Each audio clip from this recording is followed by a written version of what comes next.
Beaucoup d'informations circulent sur le Covid-19 et il n'est pas toujours facile de s'y repérer. Alors, quelles informations retenir pour notre vie quotidienne? Lorsque vous trouvez une nouvelle information sur un réseau social, il faut toujours se demander d'où elle vient, même si c'est une personne de votre entourage. Est-ce qu'elle a une expertise reconnue sur le sujet? Est-ce qu'on la retrouve sur des sites gouvernementaux et médias officiels? Il faut également se méfier de certains trucages qui visent à nous impressionner ou nous faire peur. Le Covid-19 est un sujet complexe, scientifique, sur lequel il ne faut pas tirer de conclusions trop rapides. Souvent, une simple recherche sur Internet, sur des sites gouvernementaux et médias officiels, ou une discussion avec un professionnel permet d'obtenir des réponses adaptées à nos questions. C'est notamment le cas des informations sur les vaccins contre le Covid-19. On peut par exemple entendre « Nous n'avons aucun recul sur les nouveaux vaccins ». Ces vaccins, dits à ARN messager, n'ont rien de nouveau.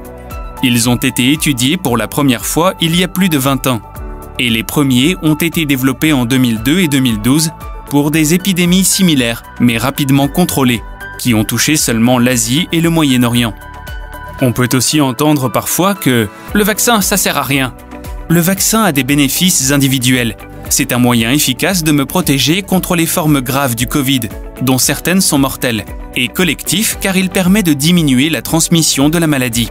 Tout le monde a le droit de se faire vacciner gratuitement, même sans pièce d'identité ou sécurité sociale. C'est bien ensemble que nous arrêterons cette maladie. Enfin, gardons en tête que notre connaissance de cette maladie progresse depuis son apparition, et donc que les consignes évoluent.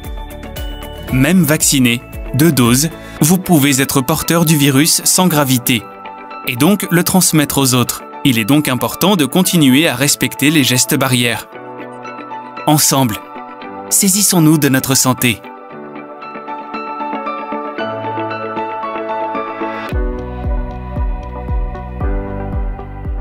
En ce qui concerne les fake news, en les recherchant sur Google avec des mots-clés, on peut savoir si le site en question ou cette information-là est vérifiée, parce qu'il y a des gens dont c'est le métier, hein. Il y a des journalistes, il y a des scientifiques qui s'occupent de ça, qui vérifient et qui diffusent des informations.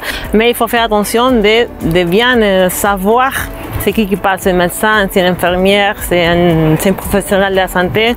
Là, à ce moment-là, on peut croire si c'est vrai ou pas.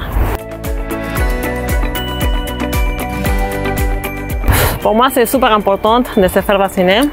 Peut-être qu'il y a des effets secondaires, mais il y a beaucoup plus de bénéfices sur les vaccins.